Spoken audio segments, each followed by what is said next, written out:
Welcome into Gamesthetic, episode 126. I'm Alex Live Spark 3. Hope you're having an incredible day today. Whether you're watching this live alongside of us, watching after the fact, or listening after the fact, no matter what, we appreciate the hell out of you. We're already back to not having Zach back on the team. Work, once again, is cucking him, but he could make a guest appearance mid-show.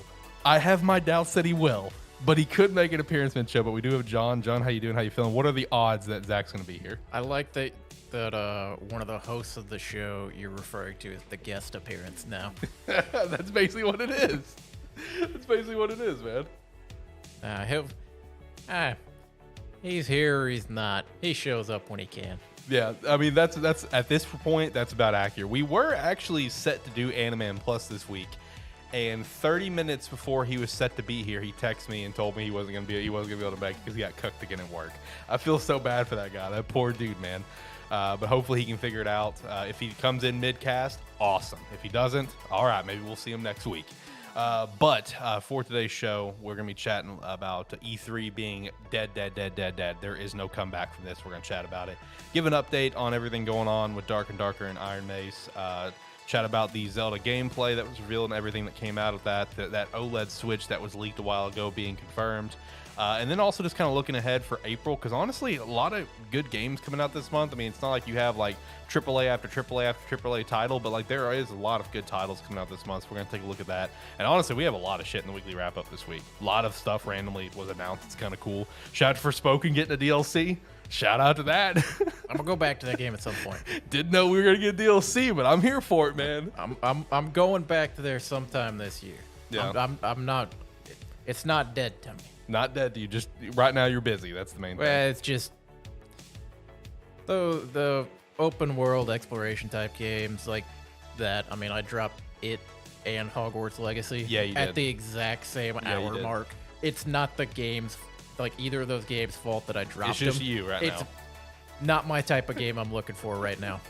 Yeah, I feel you, because that was me with Hogwarts Legacy. Like I told you, it became a chore to play. And I'm just like, all right, well, I'm done. But now all of a sudden, I'm super addicted to Persona 5 Royal. It's not like truly open world, but it has it's a different enough style of game where it's enough distinction to where your brain can be like, this is different enough. Yes, and that's where I'm at. That's why I hope Zach comes in today, because I want to chat with him about P5R, because this is the same man that will beat the game, then start a new game plus, and beat it all within a 5-day period. Like. I don't know how he does that. I don't know either. Like, when he told me that he did that, like, I was baffled, where it's just like, how do you do that? How do you start a game, a game of that size, beat it, start a new game plus, and beat it again all within a 5-day period? That blows me away, especially when you're working as well. Yeah, I take like 4 days off work to beat a 30-hour game. Yeah, exactly. That's why it just... Zach's a different creature. Hopefully he'll be here today. If not, hopefully we'll see him next week. But also make sure to go check out some Rogue Energy with the referral link down below. We'd appreciate that extra support, as well as going over to Agent Inc. They just did a big rebrand recently of everything. It looks nice, clean, and fresh. So make sure to go over to Agent Inc. and show us some support with the referral link down below. We appreciate that. Pick up a jersey. And join the Discord. You can come chat with us there. That's a great way to just communicate and have a good time. So I'll go to 2 cams. Go ahead and turn down the music so it can start back up. Yeah, we are on 2 cams. Cool. Yeah, and I'm currently in standing mode. Hurt my back earlier this week, man. I cannot sit. Sitting is not fun for me right now.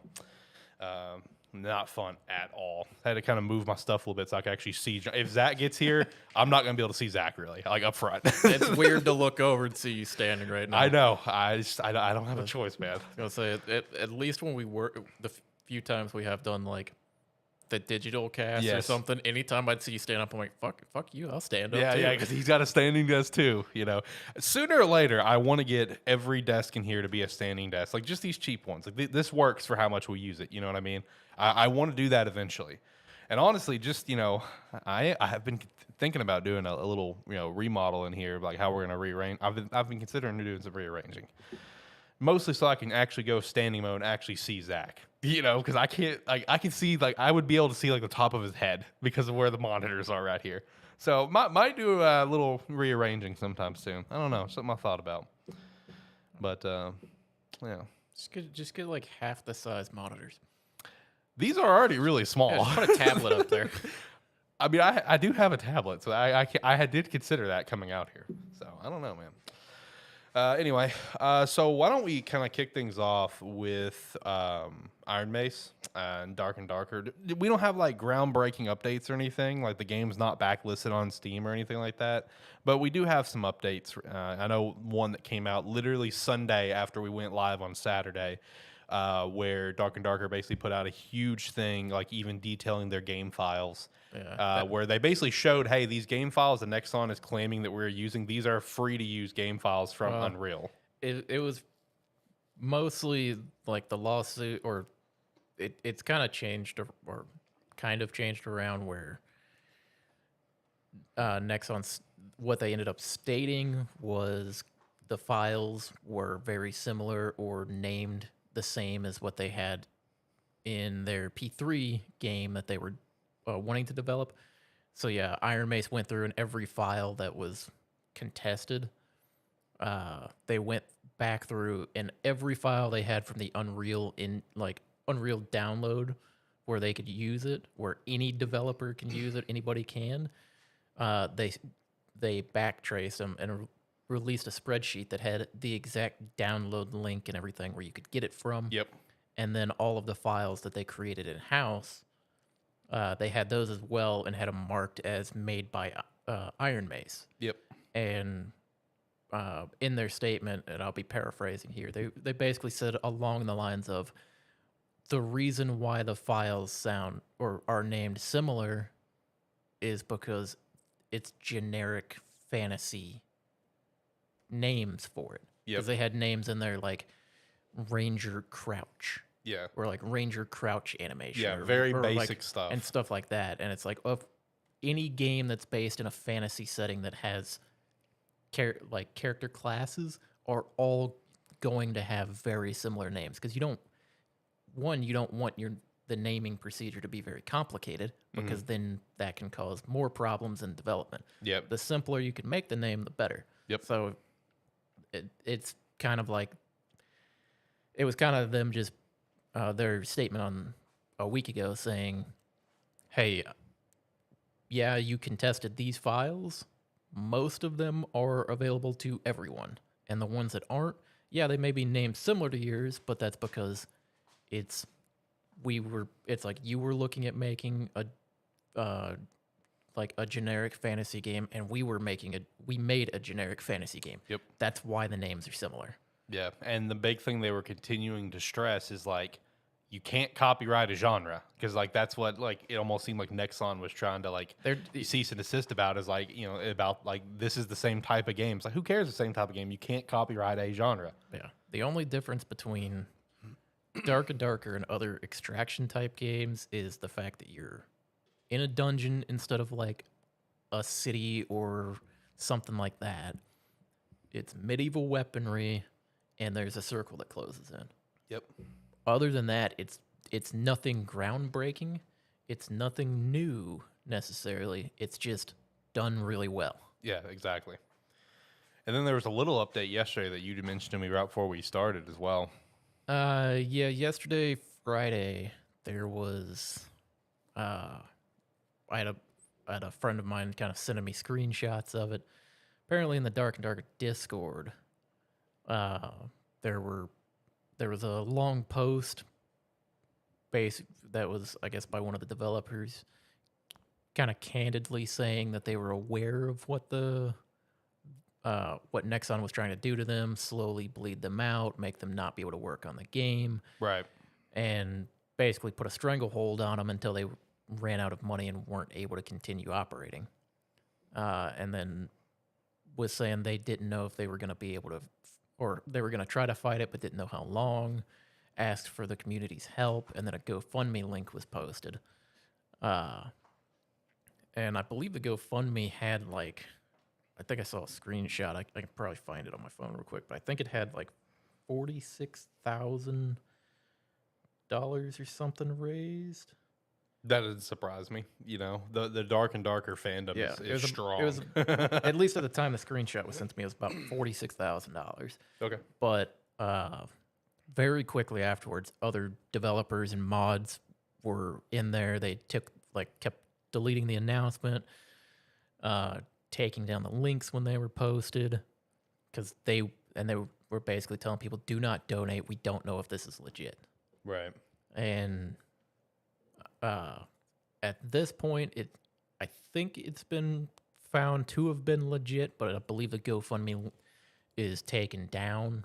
I don't think it's or at least last I looked at it, it was taken down, not available to be donated to anymore. So it was kind of a weird situation that popped up, kind of like almost kind of like one person was kind of going against the wishes of everybody else at Iron Mace. Yeah.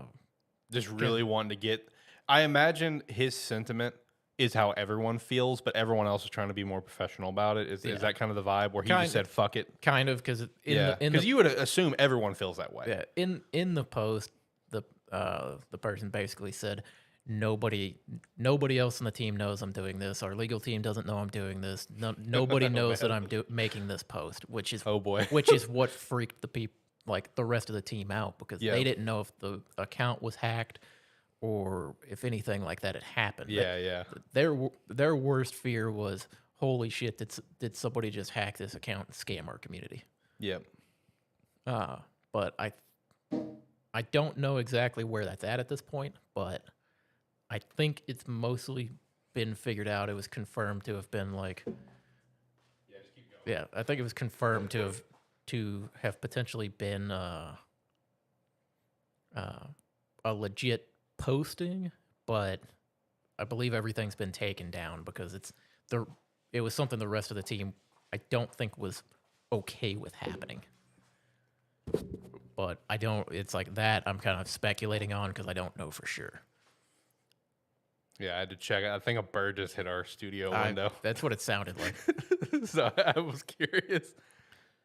But yeah, what I got out of all of that kind of happened yesterday is Well, at least we know 100% for sure that the people at Iron Mace are very aware of what the situation is right now, and they know what's being done to them. Yeah, very self-aware about the situation. Like they're horribly stressed about it. I don't blame them.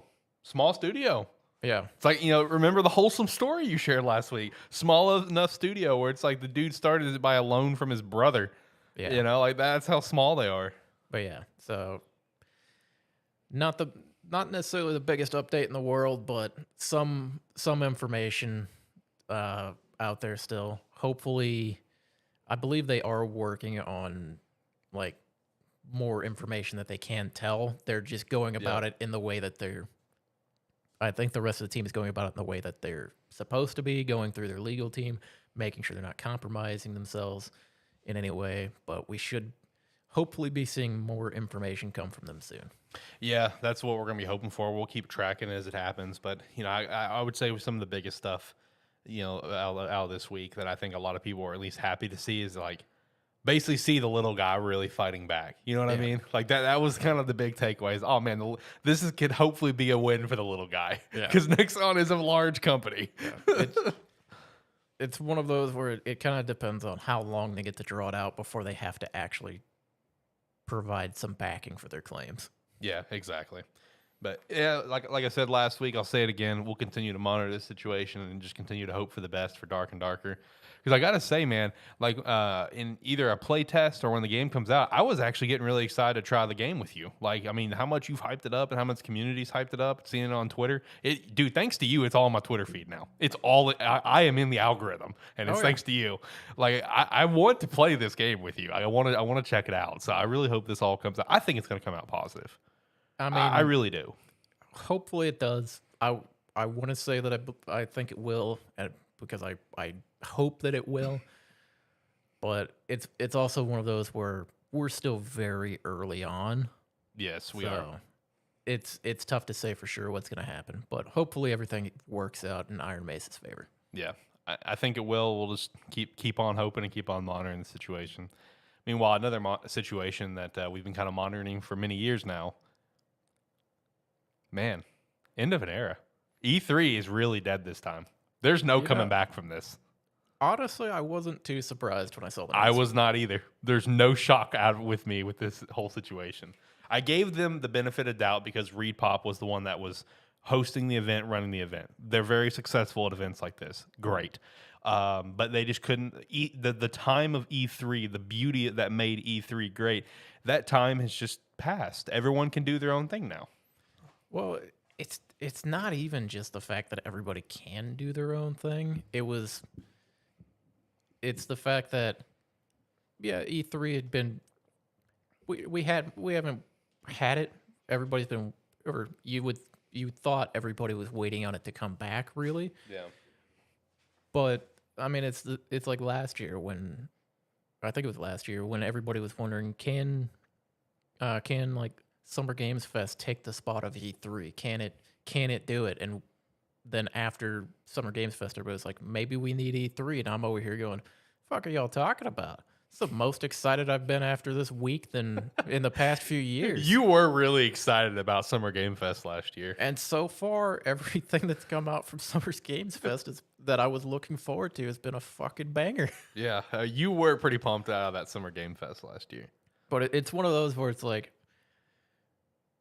I mean, E3 had already kind of lost some of its strength when, like PlayStation was doing its own thing. Yeah. Then it went away. I mean, not due to their own fault. Yeah, COVID. But they try to come back, and it's like, well, Sony's already been doing their own thing. I mean, Nintendo's always kind of done their own thing. The only difference was they posted their video at your show instead of like their own, like on their own YouTube page and website and stuff.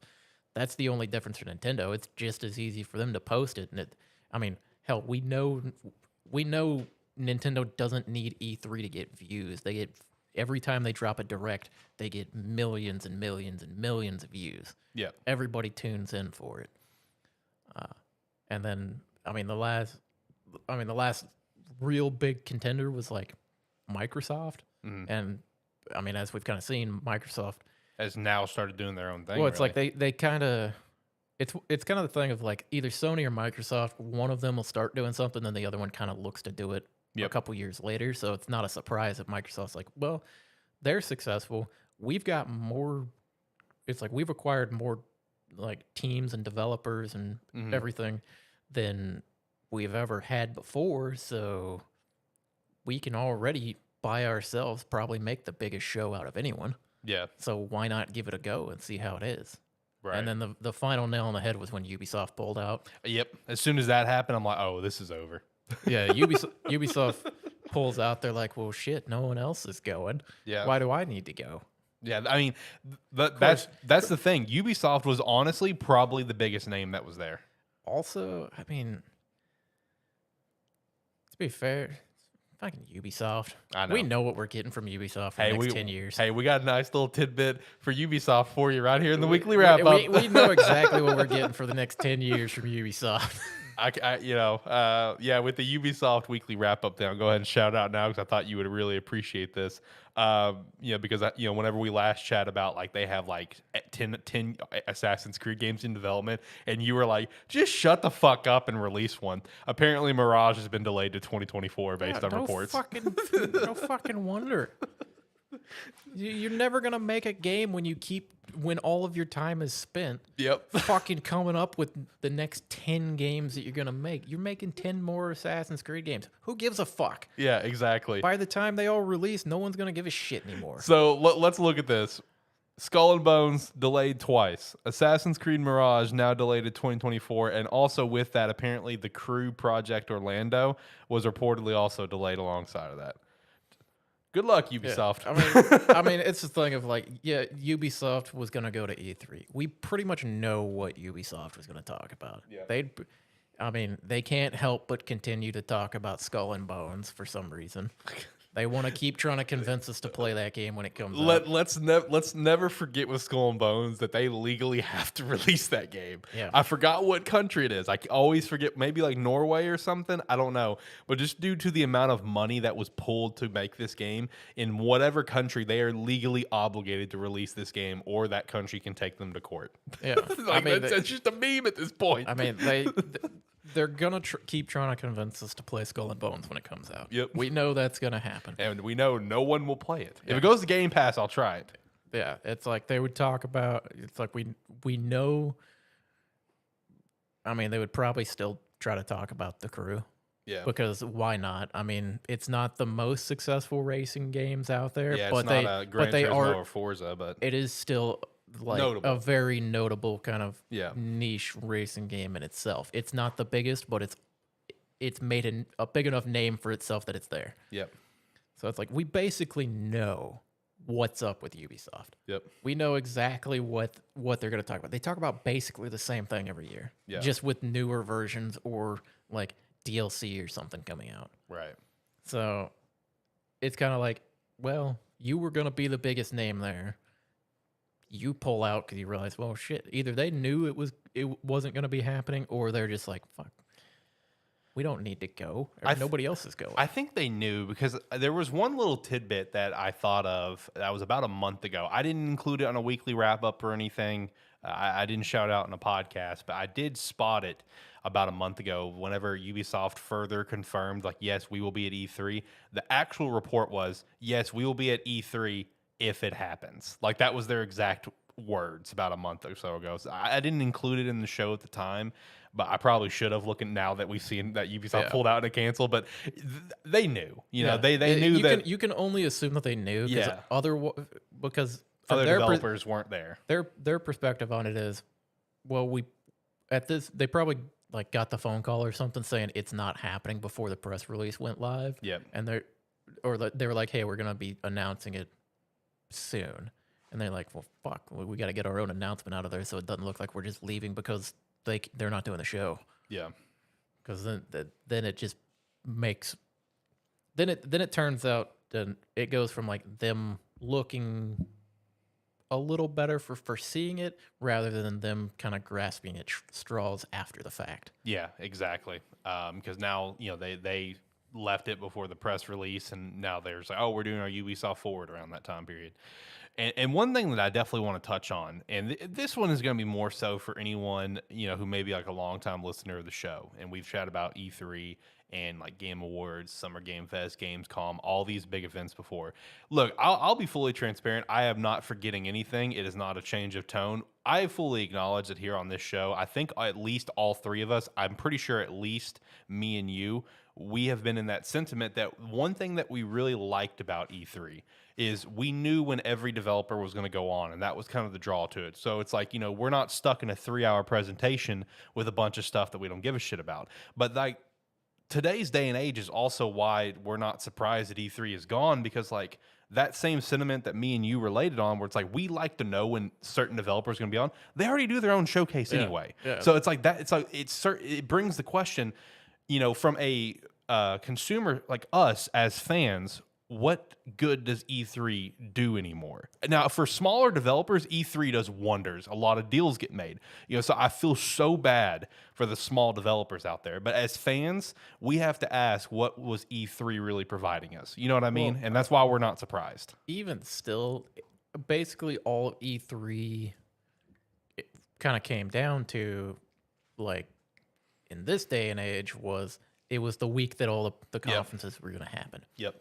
Now it's like we may not get all everybody may not do the show in the same week. Yes, it's like that's one thing that may change going forward. It's like PlayStation may do theirs, and then a month later Xbox may do theirs. Who the fuck knows what Nintendo's doing? They do their own thing, man.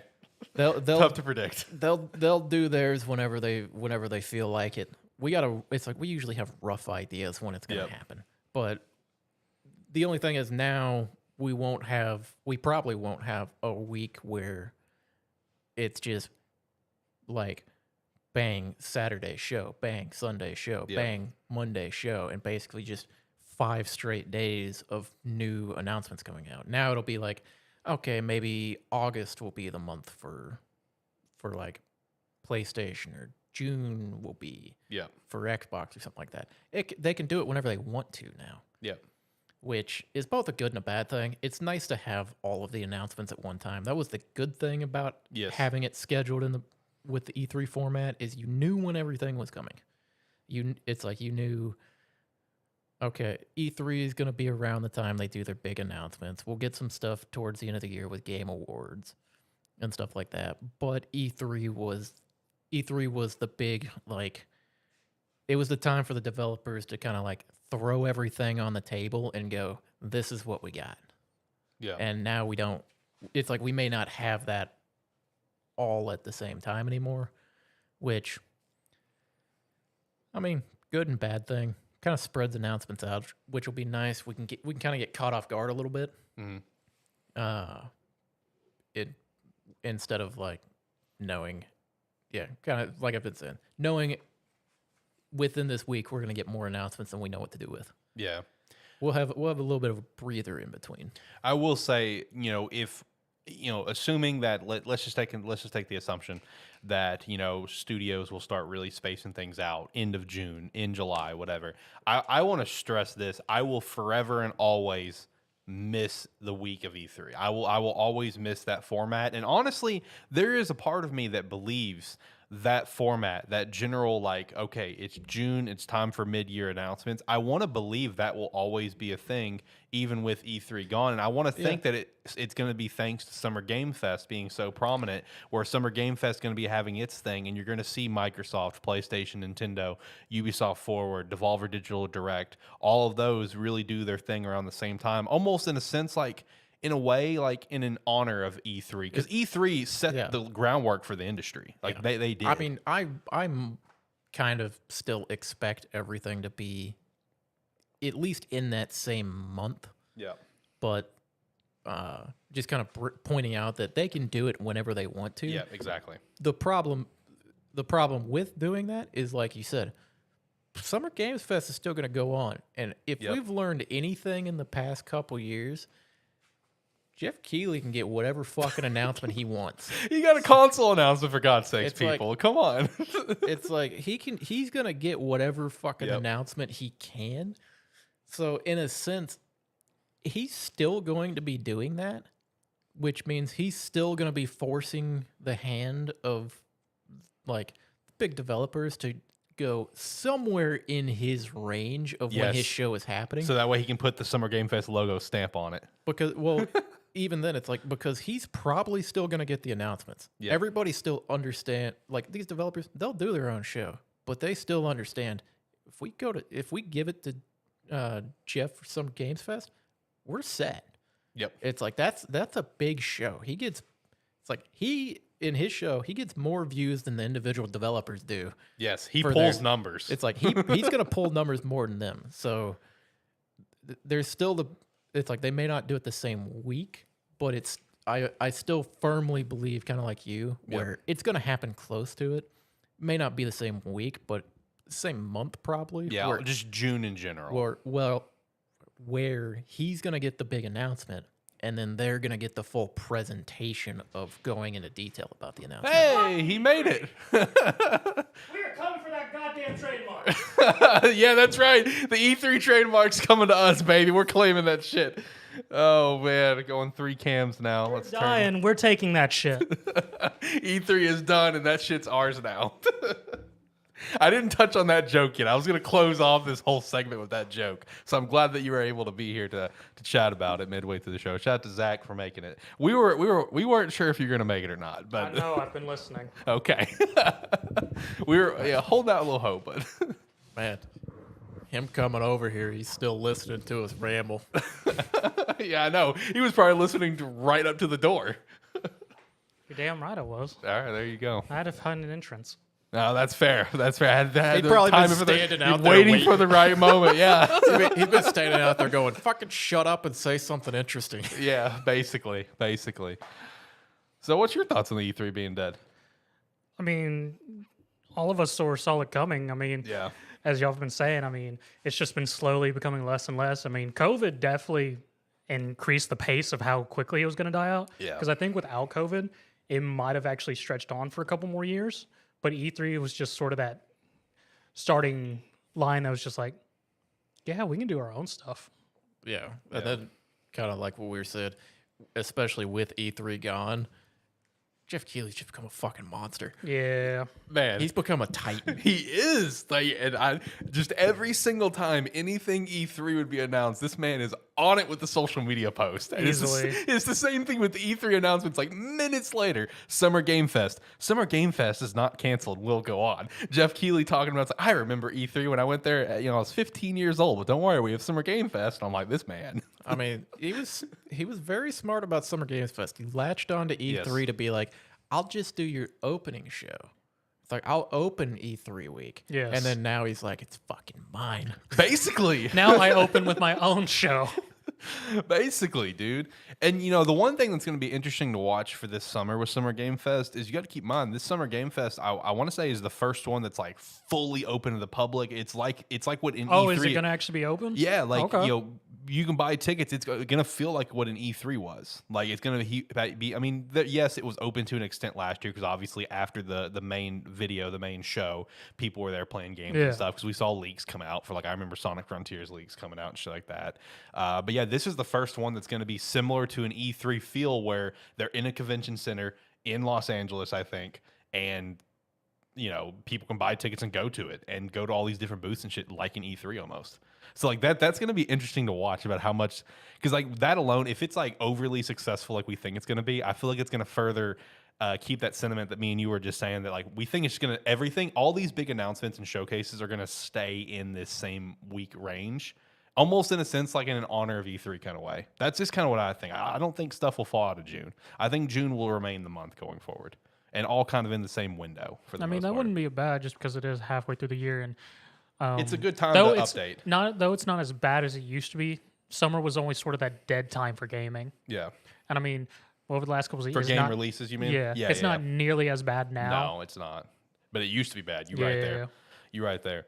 I do think June is the good time period, like you said. It's just good mid-year. You lay out your quarter three especially, because quarter three is part of the summer months we're talking about. They give people a glimpse at what they're going to get in quarter one of next year. Yeah, that as well. Or in some cases, quarter 3 of 4 years from now. In some cases, because they just reveal stuff too early. I will say that's the only reason I haven't liked a lot of the conferences and stuff we've had They're over so like the far last out. year or two, is because they're not interesting, or they haven't really been interesting, because outside of a few exceptions, we've been watching the same trailers for the past 2 years. He's not wrong. Where it's True. just every year it's another year out. It's like that's part of why Nintendo is always the standout, and everybody always loves them. They always talk about how Nintendo won E3 or something. It's just because their games coming out this year. Yeah. I mean, really, the only cases of where a game was announced and took forever to come out was what? Breath of the Wild, Tears of the Kingdom, Prime 4, Bayonetta 3. That's it. Everything else, it's like it gets announced and it's out within a year. Like that's why everyone loves Nintendo. How many of those are out? One. No, well, two. Breath of the Wild. Yeah, because Breath of the Wild was originally supposed to be like a mid-gen Wii U title. But yeah, you're right though.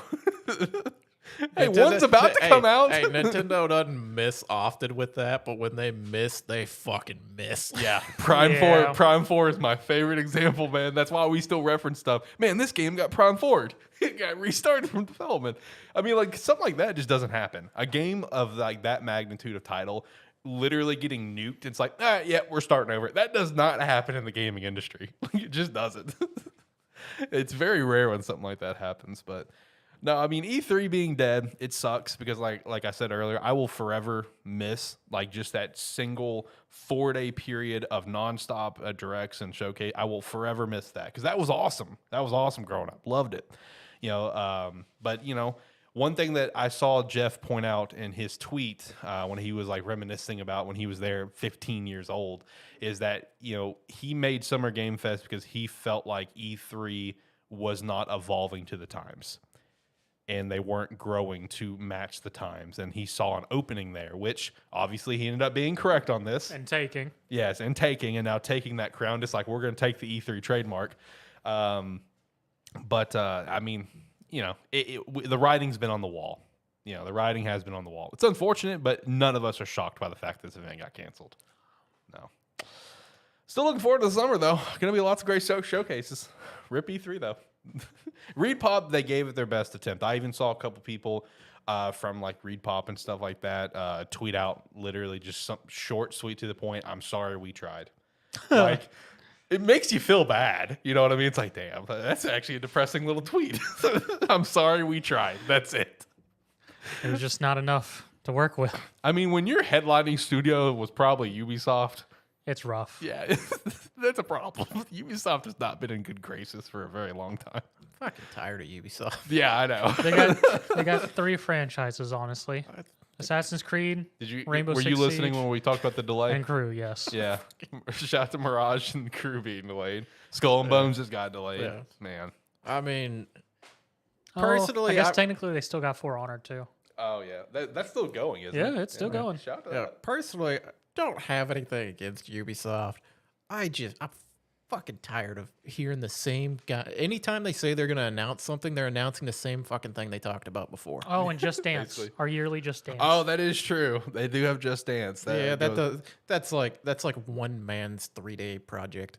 Yeah, basically. Ubisoft made a choice a long time ago. They found franchises and they've stuck with them, and they went nothing else. Well, I mean, they're bringing back Skate, so I mean, I guess again, nothing else. Nothing new. We don't do new anymore. Yeah, we don't do new. We do remakes, remasters, and just continue on beating and the dead horse. spin-offs. Yeah, and spin-offs. That's all we do these days.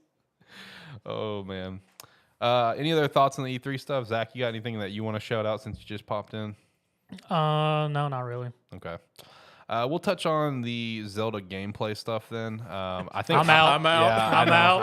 I know. I knew both of you would be out. I knew for a fact Zach would be out. I had a little hope that you would be somewhat in.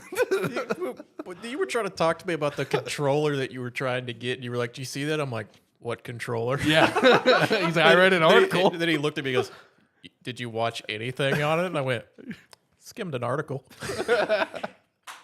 I mean, it was cool to finally see like gameplay for this for like the first time because like the only snippets of gameplay was like 3 seconds in trailers. You know, and him just falling through the sky. Basically, yeah, there's a lot of falling from the sky. Yeah, but okay, I'm gonna ask one question leading off into it. Okay. Aside from the new like abilities or spells or whatever the fuck they call them,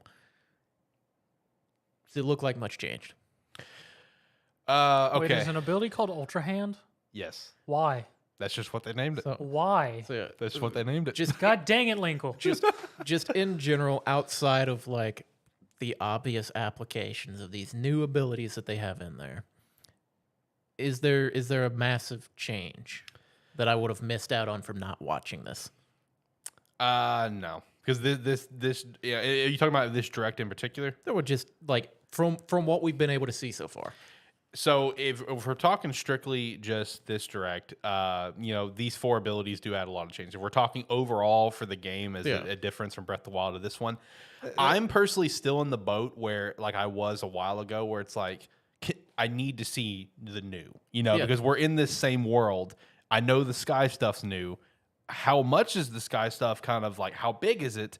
And what else is new? I'm still in the boat where it's like we're getting a lot of new stuff. You're basically just getting more to our already great game, but I'm still in the boat of how much more we're actually getting. That was kind of my thing of why I wasn't particularly worried about seeing it, because when I read the article afterwards, I see like these 4 new abilities or whatever are added. And I'm like, okay, well, here's the obvious applications for those for generic gameplay purposes. What else did you show me? Kind of is where my question to you comes. This little direct was 100% focused on just using these abilities and very slowly using. Like each one was at least a couple minutes, 2 to 3 minutes a piece, showing you how they work and different ways to use them. Basically, they showed you nothing about. They're still keeping everything a secret. But one thing that I did kind of want to note with showing everything is they strictly showed everything on the Sky Islands, and they really wanted to emphasize the stuff with the sky. And honestly, that is going to be the fascinating thing to see about this game, because I do genuinely believe the sky stuff is going to literally be across the entire map. Like I don't think it's going to be like the map of the same size on top of each other, because obviously it is little sky islands. But I do think like you could essentially go across every sky island across the entire map of Breath of the Wild. I do think it's going to be that big, just from like simply watching like where he started using recall, which is the first ability shown, which is how you get to the sky. Yeah. It was at one. It was, I don't remember the exact area, but it's pretty early in the game. There's like a horse ranch that you can go to with like a nice waterfall around you and stuff. Pretty early in the game, that's where he recalled up. And then later on, when he was kind of wrapping up the big showcase and he got knocked off, he was very far from that location on the map. Like that's one thing that I was kind of paying attention to. So like that is going to be the more factor to the game, is like I do think there's a lot of emphasis on the sky. He did make a little note that even the stuff on the ground that you've come to know is different. Didn't really show like a lot. It showed a couple things that was like, okay, yes, clearly this is like this area I remember, but this is different because of these reasons. But how much more are they different? That's going to be the question. See, that's what I was kind of worried was going to be this direct, because it's weird to have a direct focusing on your fucking big boy title of the year. Yeah. And then just not do a whole lot with it. Mm-hmm. I feel like that's just also just how they've handled some of like a title of this magnitude. Like, they don't really give you a lot, Yeah. They're one to keep everything a secret. I feel like they're usually pretty good about giving you enough to understand. Yeah. Whereas at least from what you're telling me here, you're still at a point where you're like, yeah, but what? Yeah, I am. I'm like, if we're going to be honest, guys, my excitement for this game comes more out of the leaked images from the strategy guide that was a couple months ago, more so than the official releases. Because, like, with some of the leaked images, I won't say it out loud for people that are diehard Zelda fans that want literally nothing spoiled, but one humongous complaint that I had with Breath of the Wild could potentially, not for sure, but based on the images, and I'm making a guess, my Zelda senses are tingling with a couple things that I saw. One big issue I had is going to be changed, which that's cool. I'm more excited out of the stuff I saw on these leaked images, the stuff that's supposed to be secret, more than the official stuff they've shown. Like, I'm still in the boat of, okay, what else is new? Like that, I am still in that boat. These abilities look cool because the one thing that they were really trying to focus on with these abilities, and this is Breath of the Wild is already known for this, is like when playing Breath of the Wild, there are so many different ways to handle so many situations, and these new abilities further add to that. So like that's where I saw a lot of excitement from people, because after I watched it, like I wasn't a 10 out of 10 excitement out of that. Like I was like, okay, yeah, that was overall pretty cool. I'd give it like an 8 out of 10. But the general reception online is like, oh my god, that was fucking awesome. That was a 10 out of 10. I'm just like, was it though? Yeah, it adds to all the creativity to the game with the fuse ability, which is just going to be wacky as shit. The Ultra Hand and everything, like, it's all going to be extremely wacky, the stuff that you can do with it. I've seen so many memes of like Link having the ultimate weapon, and it's just a shield with the freaking chicken glued on it, and he's going to go one-shot everything because of that.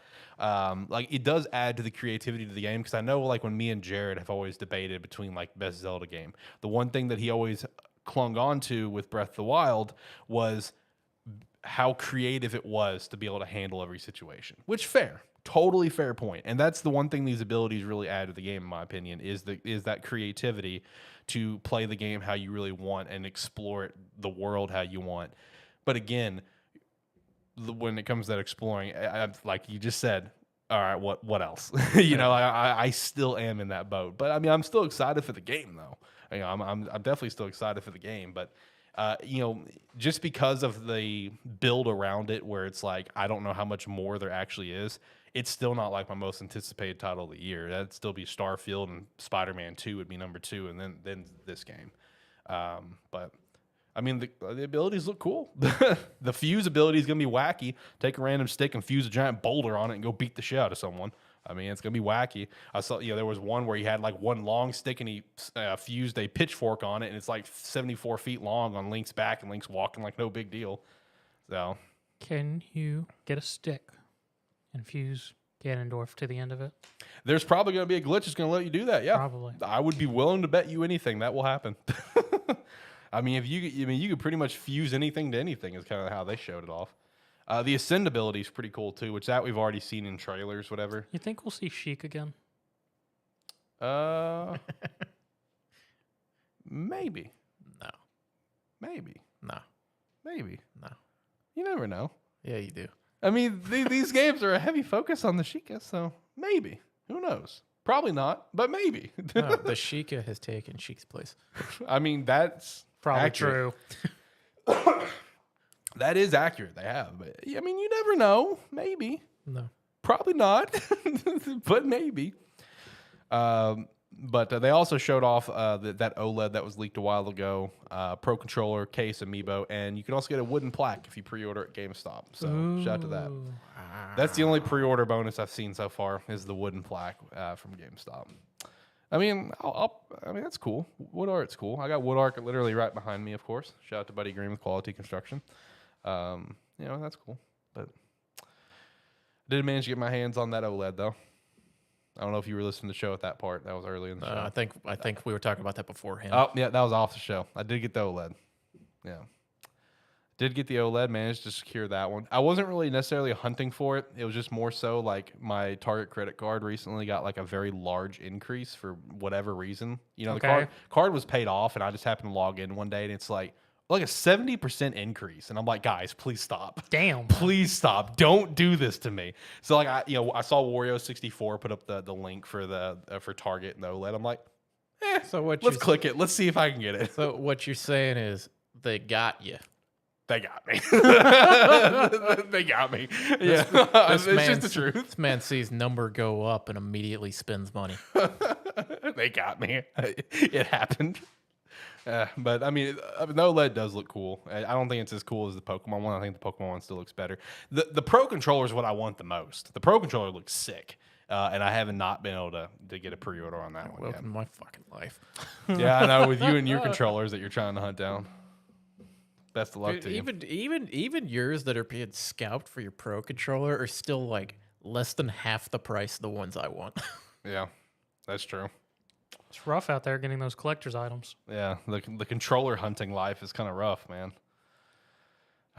I've been looking into it. I know you have. It's an expensive hobby to get into. You need to team up with someone who hunts down like sneakers. That's true. I've found some of the controllers I want online. Yeah. It's just a matter of pulling the trigger, because once I pull the trigger, I'm opening the floodgates. Yeah. That's true. So I've been resisting for right now, but I've got my eye on a couple of them. What's going to be the first one you think you're going to buy? It depends, because I'm still checking every day. Or I'm checking every day still to see if that Hogwarts Legacy PS5 controller becomes available again. Fair. Because if I can get that at retail price, then that's a buy. Then I'm very much more comfortable to start getting into it, because then I'll have a few limited controllers. Yeah. To back you up on it. Yeah. And then I'm like, well, I've got 2. I need 3.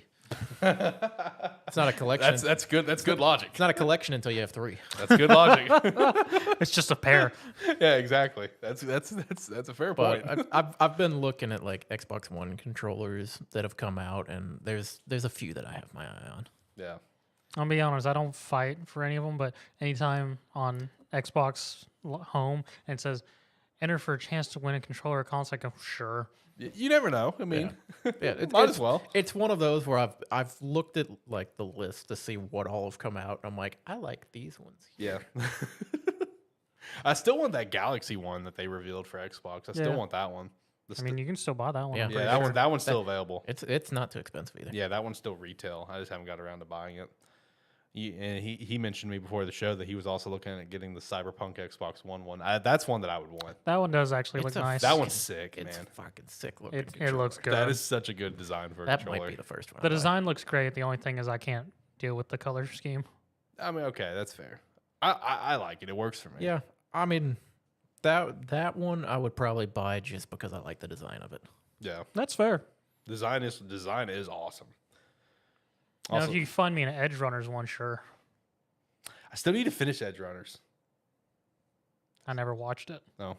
Still need to finish Edge Runners. But all the aesthetics from it I've seen, things looks amazing. I've been on a big show binge recently, so now that I'm done with The Boys, I guess I'll hop over to Edge Runners. Wrong show. And finish that one. Wrong show. I know it's the wrong show, but I'm still shouting it out. I mean, next week I'm going to talk about the Mario movie, so wrong show. That comes out, doesn't it? Yeah, I totally forgot. It comes out this week. I wouldn't have known. Yeah, it comes out Wednesday. Oh. I managed to get tickets for me and the lady for Wednesday. I would have only known about it. It hasn't rated highly enough to be in the mobile game ads, so haven't been seeing it. That's amazing logic. I love that.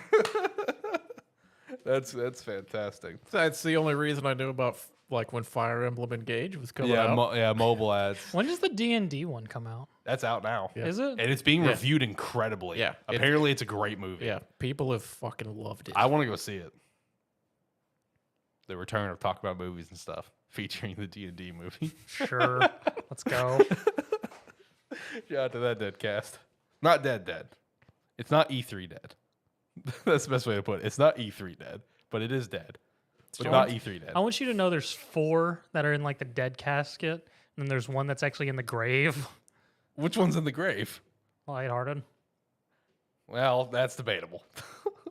Since this is still technically lighthearted.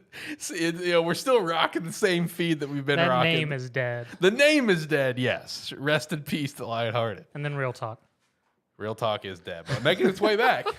The true dead one is simply AniMan. That one is dead beyond belief. And same thing with Gridiron Mania. Shout out to that one. Oh, yeah. I forgot about that one. That was the original version of a terrible football show. Got the better name. Got the better name now. That's for sure. But no, Zelda gameplay stuff. I mean, overall, pretty solid. Still excited for the game, but it didn't like I said, more people are getting more excited about than I am. I'm still definitely playing this day one. If I can, hopefully going to be able to take off that Friday that it comes out, and I'm going to be playing it all day. I don't know if I'll be able to. Zach Shaken said no. That's probably accurate. I probably won't be able to. Yeah, you just shouldn't. Just shouldn't. Yeah, I went to everywhere I needed to go, boss. I'm not at home. He would probably understand. He knows that take off for game release. Like, this wouldn't be the first time. No, it's just like, I don't know if I should, just simply because like I'd rather take off for like Starfield and Spider-Man, for example, more than I would Zelda. So I don't know. Well, it's a we'll see thing. It's a we'll see. Okay, so After that, I didn't really have anything else. It was just kind of going to weekly wrap up. But since you're here, I'm assuming you listen to the fact that I'm playing P5R now. Yes. Do you have any tips for me? It's something that I should know that you wish you knew before you started. You're the P5R or just the Persona master. Obviously, first time Persona player here. First time P5R run here. Is there anything that I should know that I should be doing? Depends. Do you actually want to like maximize time, or do you just want to like enjoy it? Both. I mean, that's not an acceptable answer. I'm trying to use my time wisely. So your best bet would every dungeon can be beaten within 2 days. The first, besides the opening one, since it kicks you out because of story relations. Yeah. But once it actually opens up, I take that back. Not all of them can be beaten in 2 days because all of them have points where they kick you out. So most can be beaten within 2 or 3 days. Okay. Minimize that so you can maximize how much days you can focus on raising your stats. Raise stats before anything else. Confidants. Get the fortune teller. Get the arcade kid. What's their name? Get the doctor. Those 3 make things very easy. Got the doctor. Well, when I say get, I mean max out their confidants. Yeah. Because those 3 make things very entertaining. Kid gives you a bunch of gun stuff for all-out attacks and makes you able to ambush people quicker. Fortune teller, fortune teller may be a bit much, but fortune teller, if you get her quick enough, she can actually help you raise how much relationships you can get with everyone else much quicker, as long as you go and visit her during the day and pay her money. And then the doctor, she just allows you to get better medicine and whatnot, so it makes it easier on you. There's probably one more I should recommend, but I can't think of who it is right this moment. One thing that I was wondering about the stats is how much can you max out these stats in a run? Oh, you can max them out within like the first 2 months. Okay. All right. That's one thing I was wondering is I didn't know if like I needed to really focus on certain stats or out of them, or if I was able to really do all of them pretty equally. So far, I feel like I've been doing them pretty equally, but I wasn't sure. The main way to do it is usually you can find flowcharts which maxes it out. Usually my thing is I will choose a stat and I will do all the activities to max it out. Kawakami. You want to get Kawakami maxed out because she's the teacher who's actually secretly a maid on the side. You want to max her confidant because it allows you to force her to make you tea and curry, which are the main sources of SP items for dungeons, because in all Persona games, SP items are shit to get a hold of. That's fair. If you max her out, you can call her and she'll come make the tea or curry while you go do other shit. Okay. All right. That's good to know. Max that out real quick. Okay. That's good to know. Yeah, I'm only about like 10 hours in right now. I'm really enjoying it. I'm in the second arc, so I just now got the painting. I haven't got officially to the painting thing. I know that's the next arc simply from whenever Nick was playing it once upon a time, and he would talk about it on the show. But I'm going into Mementos for the second time. Yeah, all dungeons can be within the second or third day once it opens up. That allows you to maximize your time outside, so you can increase your confidence. Then the subway stuff. Try and complete all the requests as you can once you get into the zone, so you don't have to do a whole lot of backtracking. And usually I run those whenever a new section opens. I usually run that within the same day. The other trick is to wait till it's raining and everything can suddenly get the sick ailment, making it very easy to win. Oh, okay. That's good to know.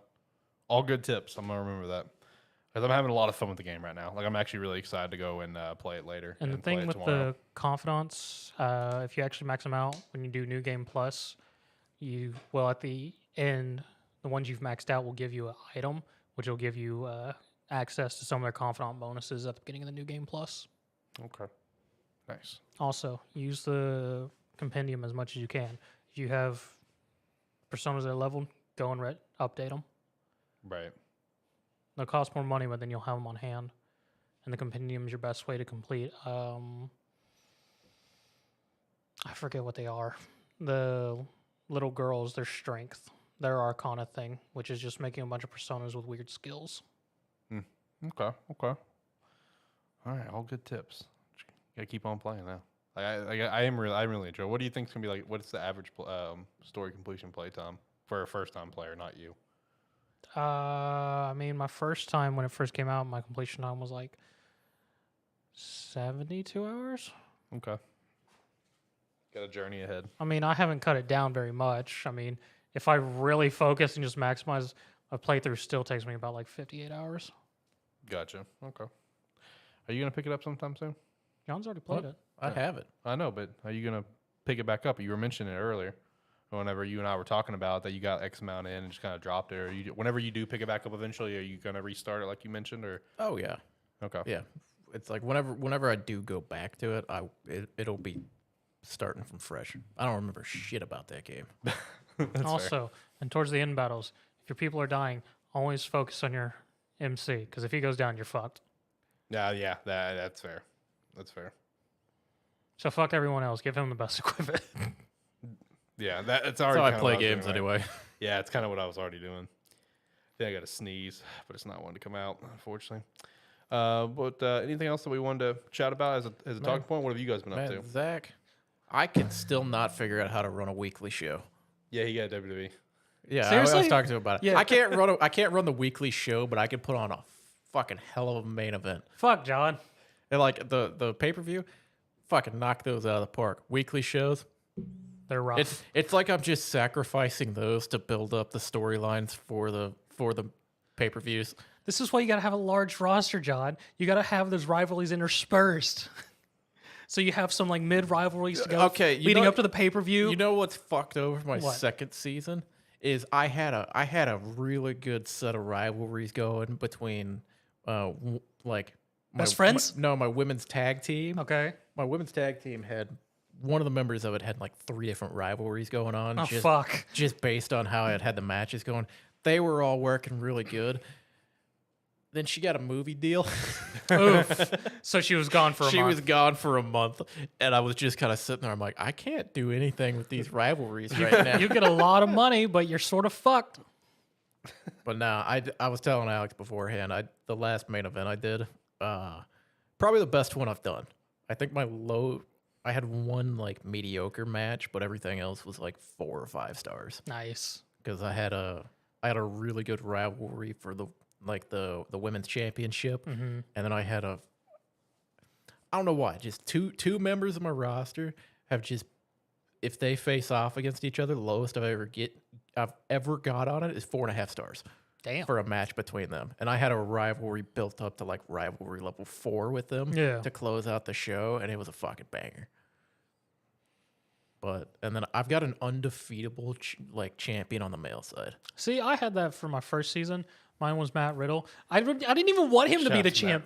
I didn't even want him to be the champion, but every time I simulated, he won every match in the first season up until the WrestleMania. He finally lost the title to R-Truth. R-Truth. No. I'm trying to remember who the guy. I think it's like Damian Cross or something like that. Damian Priest. Damian Priest. Yeah. He can't be beaten. He's the holder of the world championship, the men's championship in the. For most of the second season, he's held a tag team belt. I assume you held on to him whenever. Oh yeah. Okay. He won the title in WrestleMania in my season 1. Which brings up a good feature that I hadn't seen. Whenever you finish a season, it goes into the next season, and based on your ranking in the GMs, you get so many contracts you can retain for the next season. You can only going into the new draft. Yeah, you can only retain people that you have permanent status for too. Yeah, then I actually like you. Yeah. If they hate you as a boss, they tell you to go fuck off. But yeah, no. So he's been a title holder for the entirety of the second season. I want you to know, Alex. I'm also my GM character is Mick Foley. Yeah, me too. Hell yeah. Hell yeah. You get 4 choices, and I was like, well, why would I not go with Mick Foley? Well, it's actually like 6 because it's like Tyler Breeze, Xavier Woods. Oh yeah, there are additional ones. Eric Bischoff, Mick Foley, Stephanie McMahon, Sonia Devella, I think's her name. Yeah. So you know what the funny thing is, though, Zach? In the rankings, I have the least amount of fans between the 4. But the most Hall of Fame trophies? I have the most Hall of Fame trophies. Because at the end of the season, depending on how well you do in challenges you complete, you get Hall of Fame trophies, and it's first to 13? 13 or 12. And that's the main goal of this, is to get max out your Hall of Fame trophies to be put in the Hall of Fame before the others. But yeah, so I've got, like I said, weekly matches are like, I'm doing good if I get a couple good ratings. See, as I told you, my season 2's been sort of weird because in the draft, when everyone else was picking up the characters that had built up like star fame and whatnot from the previous season, I went to the low end. I'm gonna scrape the bucket and build these people up, save some money from a budget so we can do better shows. See, I've been having fun. In my first season, I picked up one of the local talents. The local talents can get pretty good. I picked up one of the local talents, brought him up. He was a rising star on my show. He ended up like in one of the pay-per-views, got him the challenge for the world heavyweight title. Like where he had a lot of popularity going into it. He didn't end up winning, but he was a tag team champion for a little while. And then towards the end of the season, he got kind of beat up on a few times. See, I still have one of the local talents because I made her one of my female tag team wrestlers. Yeah, that's been happening with me too. I had one of the most dominant champions other than Damian Priest for me was it Aoki Sky? Okay, yeah. She's been my top female like performer. She's been the champion for a while. She just lost her title in my last event, but I gave her a local talent as a tag team partner. They've been fucking killing it. They don't got the titles right now, but they're looking like they might take them. When are you gonna get this, Alex? Well, since now P5R has been my focus, I'm gonna get it. I just don't know when. Okay. Yeah. I'll talk to you again in a month. Yep, that's about accurate. Besides that, John and me did get some. The funny thing was Sunday afternoon, like, what was it, like 3:00 or something? 2:30. Somewhere around there, I messaged Zach. I'm like, hey, if you want to play Woe Along or something, just hit me up. And he calls me, and I told him, I was like, yeah, I picked up WWE. He's like, oh, how's it going? I'm like, well, I just finished my first season. He started it off with, GM mode is much funner than it should be. Yeah, that's what he said when he let it off with me. It shouldn't be as much fun as it is. It's just a management sim. That's all it is, and I'm okay with this. It's just a management sim. Oh, it took me the entirety of season 1. I told Alex this to realize that certain wrestlers have matches they do better. Yeah, you have to find it out by putting them in the match, but yeah, which is probably why Aoki Sky was doing as well as she was, because she apparently she excels in cage matches. So anytime anytime it was a title fight, cage match in there, and then I had some cards for cage matches that I threw in there. Man, fucking booming. Also, with all this, shout out to WrestleMania going on literally tonight and tomorrow. Yep. I plan on watching it tonight and watching it tomorrow. My faction card packs are expensive as fuck. I bet. I haven't messed with much of the faction stuff. They're like $8 a pop. Oof. I haven't messed with that much yet. I was going to, and then I got sucked into GM mode. Yeah. It's honestly sad. Like whenever I get the game, that's probably gonna be the first thing I go to. I'm not even gonna go play the actual game itself. I'm like, all right, let's go to my GM mode. Yes. That will probably be the first thing I do. That's almost what I did. I did, I think, 1 or 2 matches in the tower thing you were talking about, and I was like, let's go check out GM mode. I've spent like 12 or 13 hours just simming matches. Yes. That's probably what I'm gonna do too. And the best thing, and as I said, the best thing that they added was the fact that you can have up 4 shows at once rather than just you and one other show. Yeah. I am looking forward to playing it. Just like I said, playing P5R right now. I'm having a lot of fun. That's all I really want to play at the moment. Besides that, John and me got to have some more Woe Long adventures. How'd that go? Well, here's the fun thing: is there's level. It's like each mission has a level on it. Camera, stop moving. Why are you tracking me? But each mission has a level, like a level that you're supposed to be associated with it. But once you get past like level 3 or 4, you're under leveled.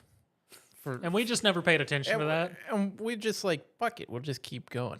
I think the first mission that we did last week, I think we were like 4 levels under it. Yeah. I'd never even looked on the next mission. when like in the Lubu fight. Yeah. Yeah. Lubu, by the way. I don't even know how underleveled we are for that zone. That zone's fucking rough. Yeah.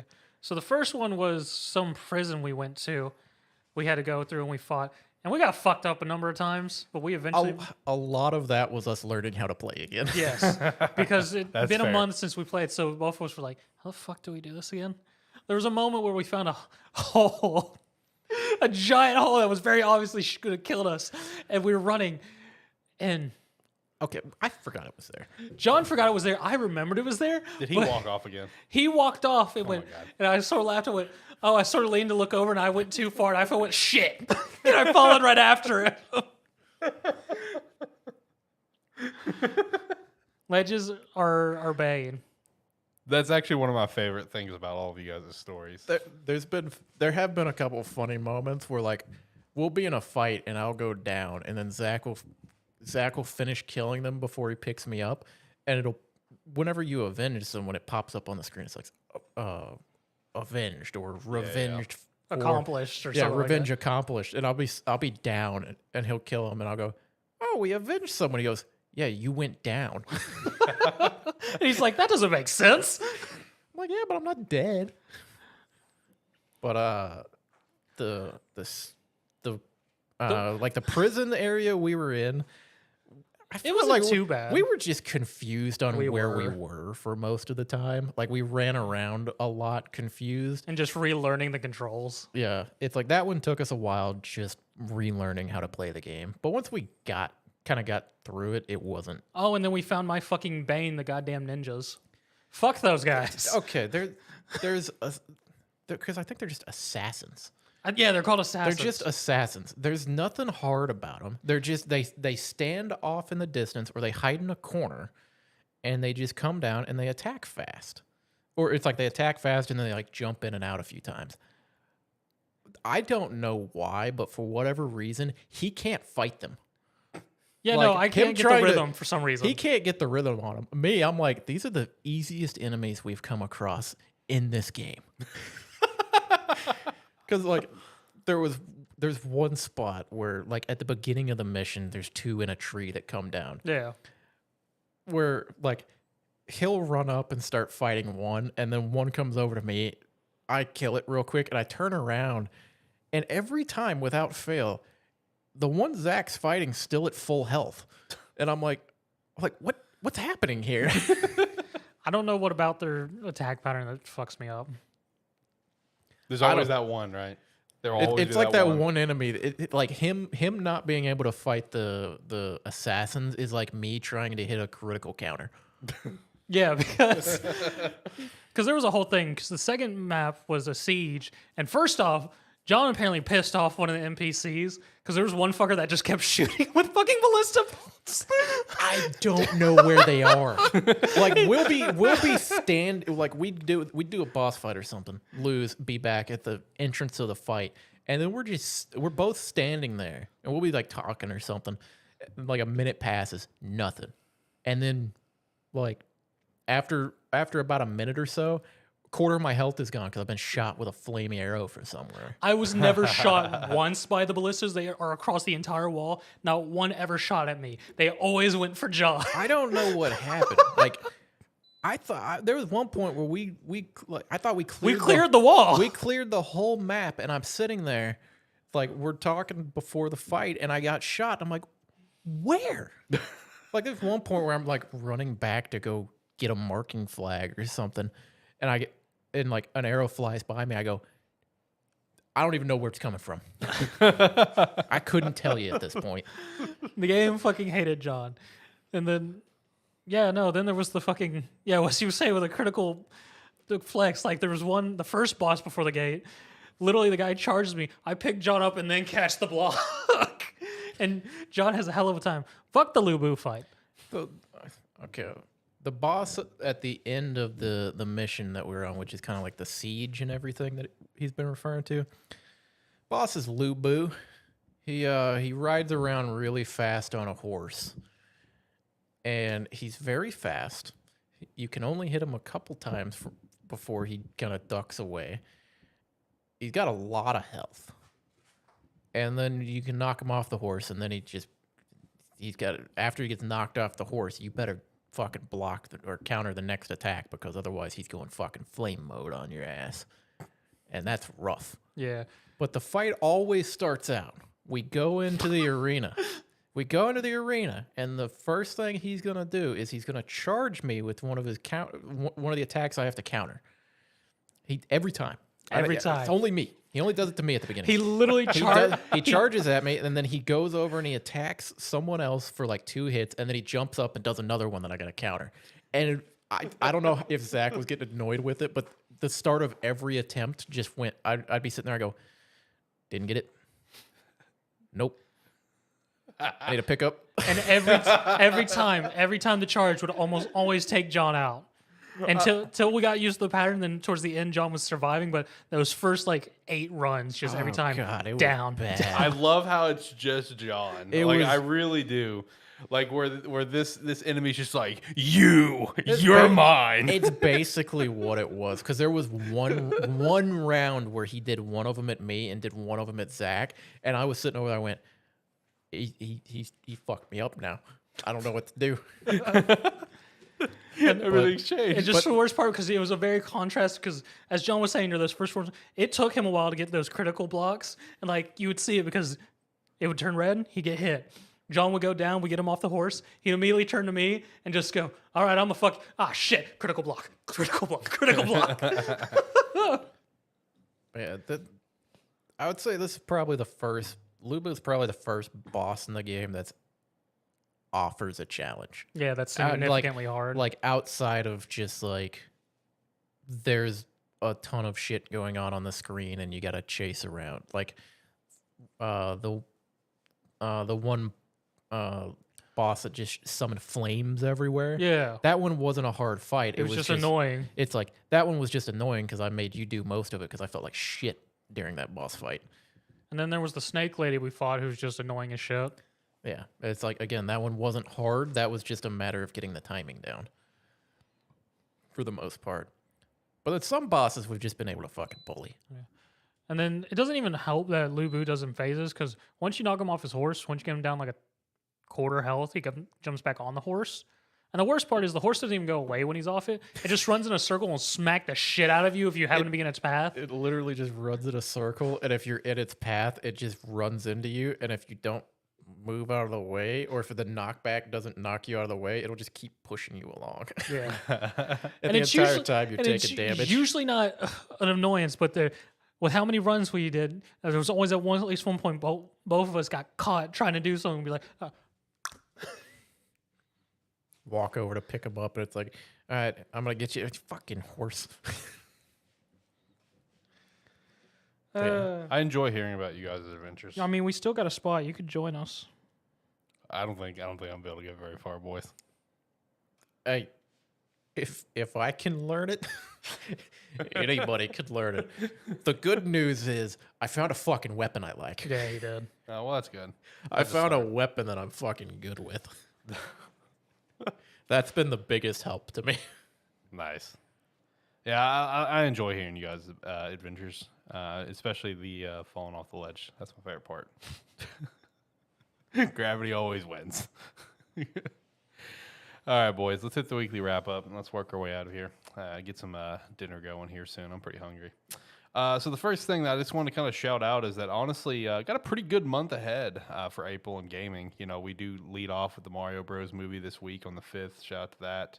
Looking forward to seeing it. Looking forward to talking about it. Ghostwire Tokyo is coming to Game Pass on the 12th. Zach, is that one that you were checking out? Yeah, probably.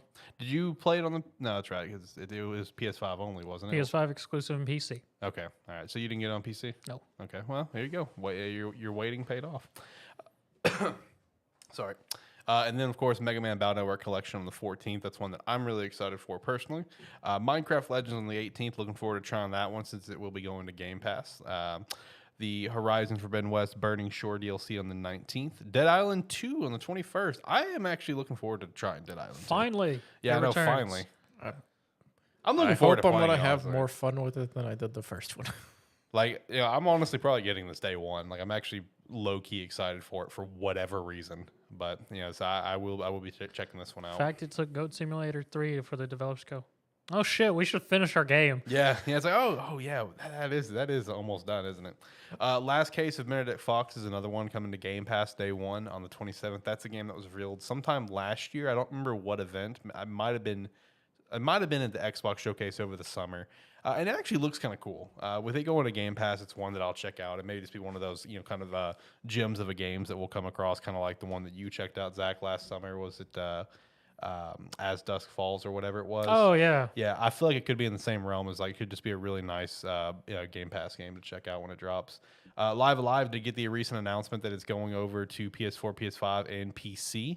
I think it's sold about 500K units, I think, for the Switch. So that's actually pretty good. That's not bad. So going over to these other consoles, pretty good spot. And then, of course, ending the month off with Star Wars Jedi Survivor on the 28th. So yeah, I'm 100% obviously not going to finish the first game. So what I've been doing is I found an excellent video. I'm just not. I found an excellent video going over the full lore of the first game, and it's been a very nice little listen while I've been driving to work. And so it's obviously pretty long. And the channel that I found on, literally all this guy does is lore videos. It was just a nice channel to kick back, turn on, just listen to shit. So that's what I've been doing with this, so I get the full grasp of the story for the first game going into this one. So I do want to check it out. But knowing me, I'll get this and probably won't fucking finish it. But that's why we have Zach, because Zach, you probably will finish it because you liked the first game. So that's debatable. It is debatable, but you're more likely to finish it than me. Probably. But yeah, overall, pretty good month ahead for April, honestly. And then, of course, in May, we do have Zelda. And there was a couple other titles in May that were looking pretty exciting. Boys, anything for April that you guys are wanting to check out? Obviously got a couple of Game Pass games on there. So, John, does that mean you're going to play them? I mean, I'm going to check out Dead Island 2. Okay. My only thing with that is I kind of wish I played Dead Island when it came out instead of like in the last year. Yeah, because it's a lot rougher. It was a rough play. It was. Yeah, but I mean, honestly, it's like an early build Dying Light. Yeah, it was still fairly enjoyable. So I mean, at least going into it, I have like the template of the first game in my head. So I'm just hoping this one's better. No. Are you going to check out Dead Island too? Maybe. Yeah, that's one that's going to probably be a day one pickup for me. I don't know why. I guess I'm just in the mood for a zombie game. I don't know. It just low-key, just really excited for it. There's actually a lot of games on this list that I plan to check out, especially because a couple of them are going to be Game Pass games with Minecraft Legends and The Last Case of Benedict Fox. So there's a couple that I definitely plan on checking out. And then Dead Island, Mega Man, and Horizon. Yeah, the Horizon DLC as well. Which one thing they revealed for that's so cool, because it's just like it's just quality of life stuff. They revealed, one new machine that you can ride that goes in the water and flies. So that's just convenient as shit. Like obviously, because when it comes to the the underwater stuff, it's literally just good luck. You're just swimming the best you can. So if you come across a snap maw underwater, good luck, buddy. I am so scared of underwater stuff in that game because of snap maws. Because in real life, I have a fear of alligators. So it's like, I know it's a machine, but I just see this big ass thing swimming around underwater, and I know I can't do anything against it while I'm underwater. So I am very cautious with all underwater stuff in that game, even though it's actually like the gameplay wise, very good. They actually nailed underwater mechanics where it actually feels good to be underwater, but I can't do anything. You can't like fight. So I see a snap maw going around. I'm like, all right, go in the opposite direction. Not dealing with that. Should I play that game? Yeah. I have it. You do, don't you? Came with your PlayStation. Yeah. I forgot about that. I forgot that's the PS5 that you bought. They're really pushing that God of War Ragnarok PS5. Yeah. I would buy that and not play God of War. That would be you. I mean, it's a good deal, right? Yeah, it is. I mean, it is. You should play it whenever you get in the mood for an open world game, because obviously if you pick it up now, you'll drop it in like 10 hours. That is my theme that is his stable. Yeah. No, like this is exactly how it would go for you, John. You pick it up, you'd probably play about 10 hours. I'll give you I'll tell you, you'll probably dump in about 20 hours of gameplay. 10 hours will be you actually playing the game. You'll get bored of it, but then the other 10 will you be playing that chess game that I've talked about before, Strike. That's probably what will happen. I don't know about that.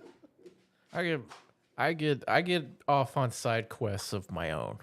All right, fair enough. Of little like meaningless shit. Fair. Strike is a lot of fun though. I think you'd enjoy it. Next thing is we did have the reveal of Murder of Sonic the Hedgehog, announced and released free on Steam. Currently sitting on overwhelmingly positive reviews. I did download it. I did start playing it earlier. Is it a shitty made game, or does it actually? It's a visual novel, and it looks pretty good. Oh, okay. Yeah, it looks it looks pretty good for it's a visual novel. So, I mean, I was enjoying it. It's fun. It's just a murder mystery. Oh, okay. Yeah, fun little game. I'm So personally enjoying it. So it's Clue with Sonic.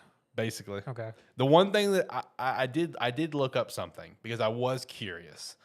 I did look up like if it had a set killer or not. So unfortunately, I do know who the killer is now. But I mostly want to know like, is it straight like? Why do you look stuff up like that when you're starting the game? I looked it up after I started playing, but I mostly wanted to know because I knew I was going to touch on it. That hey, I'm playing it. Is I wanted to know if it was going to be a game where it's like you could continue playing it and there'd be a new killer every time you'd have to figure out, or if it was going to be straight story, and it's just straight story.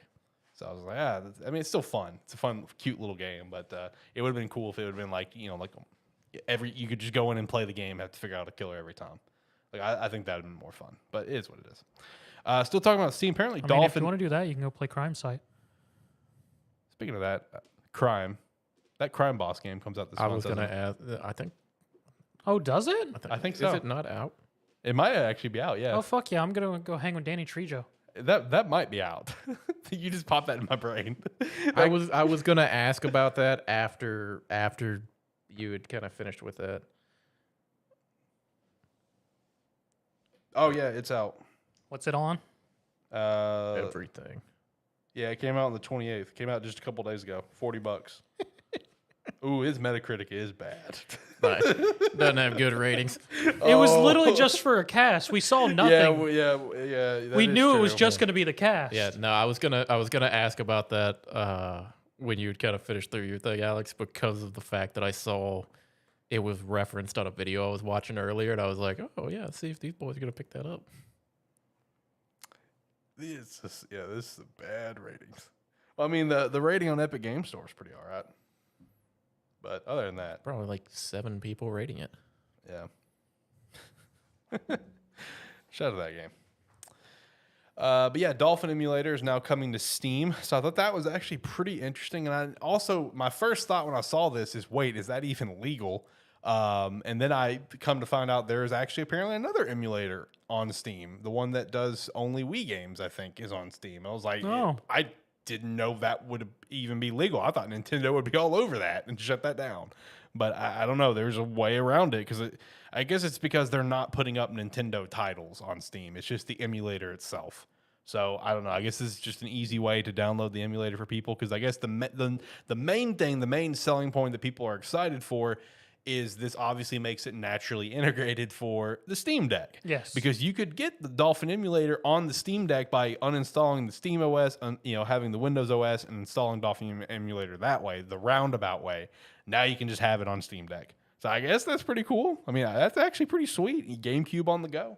Yeah, my first question was, is that even legal? Like, I feel like Nintendo would have been all over that. But anyway, next thing we got here is BioWare veteran Mark Dara and the current Mass Effect team has been brought over to help finish Dragon Age Dreadwolf to get this game out the door. That's like a mix of like, okay, cool, as well as okay, kind of concerning because like this game's obviously been quiet for so long. Yeah. So it's just like, all right, well, they obviously having some struggles with it if that has to happen. Yeah, it's a pretty big name. And then bringing, now they're taking production off Mass Effect completely, which is totally understandable. It's very early in development, so I get that. But I don't know, it makes me question the current status of Dreadwolf and also makes me question just how far away we are from this game, Hopefully this summer we'll actually see something on it. Makes me question, where's Fable? Oh, that one's a ways off. We'll get that one one day. That game doesn't exist. I'm convinced it doesn't exist at this point, but I don't know, we'll see. I mean, my last touch was Fable Legends. RIP. Yeah, no, rest in peace. Also, we did get an announcement that Cyberpunk 2077 Phantom Liberty expansion news is in fact confirmed for June. Kind of figured it would be, but just getting that official confirmation is always nice. And then, like I touched on earlier in the show, shout out to Forspoken DLC. In Tanto We Trust, it's a prequel to the main game, takes place 25 years earlier. You'll travel back to the Purge of Redding, the legendary battle that devastated Athea and eventually drove Tanto to madness. Comes out on May 26th. Shout out to the fact it's getting DLC. Yeah. But they did not specify like how much it would cost or if it was free or whatever. I didn't see anything about that. So I would imagine they're just going to make it free. Like, I don't know. I doubt it. I mean, yeah, it is. But with how much the game bombed, that's the only reason why I feel like they wouldn't make you pay. You know what I mean? I don't know. I mean, shout out to the fact it's getting DLC, though.